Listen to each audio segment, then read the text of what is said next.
欢迎大家好，我是喜娜，我是小妞。我今天要来跟大家讲一个未解案件。我又要禁止你写未解案件，没办法，我不知道查一查，最近好常查到未解案件。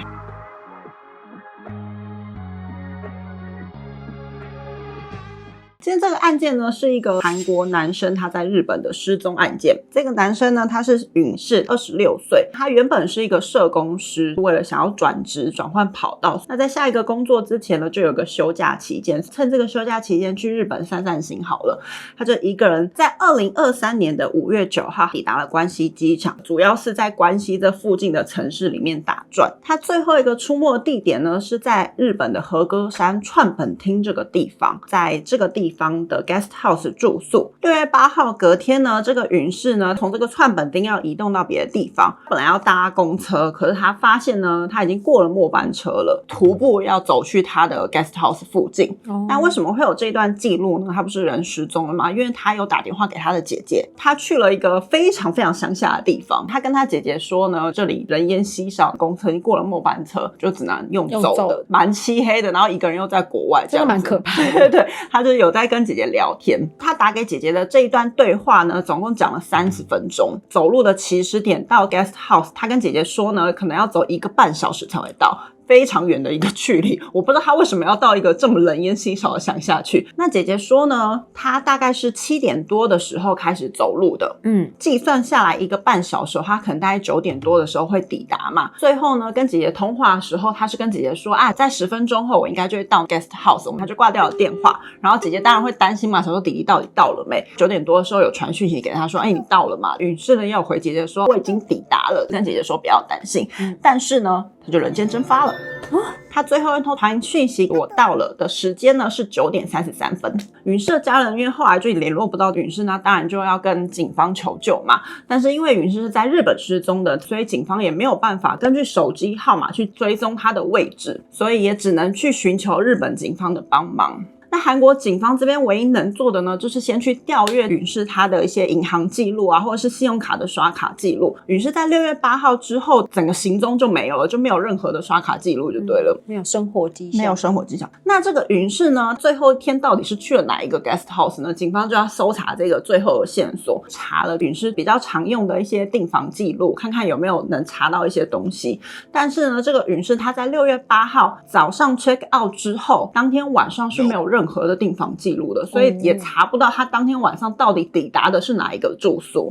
对，警方呢试图要分析允世他一个人背包客旅行他在日本所有的行踪记录。根据警方的调查呢，他在2023年5月9号抵达关西机场嘛，他当天是前往福冈住宿的。5月10号到15号是在北九州旅行，5月16到18在下关，5月19到22在大阪，5月23、24在奈良，5月25到6月1号在京都，6月2号又跑到三重，然后6月3号到6月6号是在和歌山新宫市这个地方，6月7号跑到了和歌山的串本市。他的旅行地图看起来呢是很随意的，我想到哪就到哪，没有一个说很顺的感觉。他是很真正的背包客。对，他就是背包客。以背包客来说，感觉去日本还蛮安全的根据允世的朋友的说辞呢，他不是一个计划型的人，他有可能是当天走到了和歌山，他就觉得说这边风景不错，住宿不错，那我在这边住宿好了，就是非常随意的一个人。所以警方也猜测说他结账也不一定会是用现金或用信用卡，看他心情。是一个追击很难对，没错，追踪的人。虽然找不到他6月8号当天晚上到底住了哪里，但是找到了前一天晚上的住宿。访问记不记得允世这个韩国人，民宿的老板就说呢，记得当天有一个外国人来，因为他的行李实在太轻便了，一度以为他是不是住在日本国内旅行。隔天早上10点呢就 check out 离开民宿了。因为呢他当天是有用信用卡的，所以警方有查到他6月8号的一系列的行踪。下午的5点42分，他有在串本町的一处便利商店使用信用卡购买了香烟。他离开便利商店之后呢，就在附近的餐厅用餐，时间呢是在6点20。那用餐完接近7点左右呢，搭乘了市内公车前往了朝霞这个地方。根据呢巴士司机的说辞呢，他有印象说他在大概7点20分左右在朝霞的邮局站这个地方下了车。下车之后呢，他就打给了姐姐，这是警方的路线猜测。因为呢允世跟姐姐说呢，要走1个半小时到那个民宿嘛，警方就猜测说他从桃辖邮局车站1个半小时的距离大概会到哪里。警方是推测应该是纪伊渡岛这个地方。后来呢，允氏的家人他有来到日本想要找允氏的一些行踪，结果还真的让允氏的家人找到另外一个公车司机，在6月7号有看到这个允氏。但是非常奇怪的是呢，下午4点32分的时候搭乘，他是从纪伊渡岛搭到串本町。也就是呢，他在前一天就从纪伊渡岛搭到串本町，然后他再走路回去，是不是超怪的？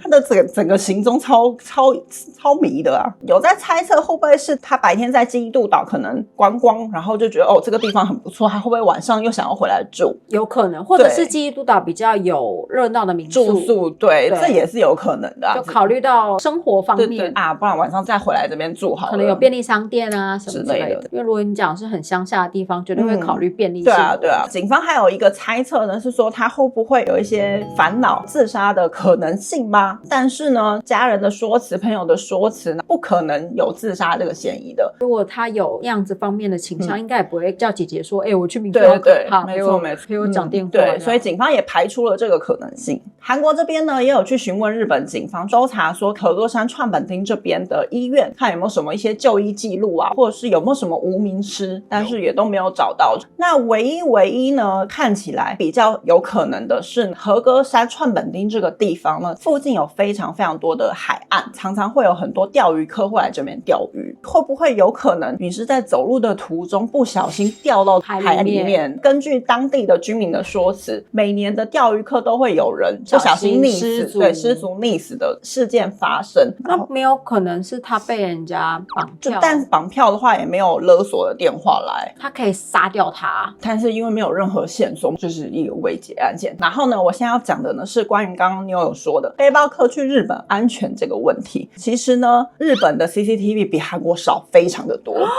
真的哦，尤其是在乡下，如果要去日本玩的话，去乡下其实还蛮危险的，而且晚上真的是完全没有任何的人。我们做那么多案子啊，乡下地方他们不但 CCTV 少，他们照明也很少，就是路灯啊，这些都很少，所以基本上到了晚上，你真的是前后都没有人，然后又伸手不见五指的状态，如果不是当地人，是真的蛮危险。我在查这个案子的时候，就有去查很多其他的一些新闻片段，下面很多留言都是住在日本很多年的韩国人，他们都说呢，其实日本乡下地方蛮危险的，监视器真的比韩国少很多，然后电信发信位置找不到啊，没有办法连上网络啊等等的这些问题。所以这故事告诉我们，如果你要当背包客，还是要找安全。对，然后下面就有留言说，你为什么不去东京就好？到底为什么要去乡下地方等等的？但是我觉得背包客就是追求那种观光客很少的地方。对啦，但我觉得还是要小心，你不要这么就是像允氏这样这么 freestyle 嘛。我觉得还是有一些记录，或者是跟家人报备一下你的行程啊。我觉得如果是要当这种背包客，就是真的要很频繁的去报告你自己的行踪，频繁的报平安。而且我还漏讲了一件事，允氏他是不会日文的。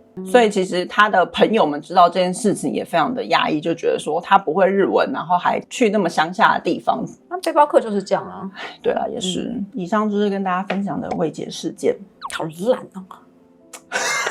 居然获得你一个生气，好烂哦！我想要知道他发生什么事。以上就是我们这次很烂的分享。那如果你觉得很有趣的，可以订阅我们的频道。对，还有对，开启小铃铛。我是台湾妞，我是喜娜，拜拜，拜拜。这样，那是你带来的衣服吗？不是，你的，我的在那。那个是，对啊，这是我带来的衣服啊。我跟你一样的，是不是？那怎么那？抓这个范围，抓这个范围，对，我脚麻了，等我一下。我也是，我也好麻。呀。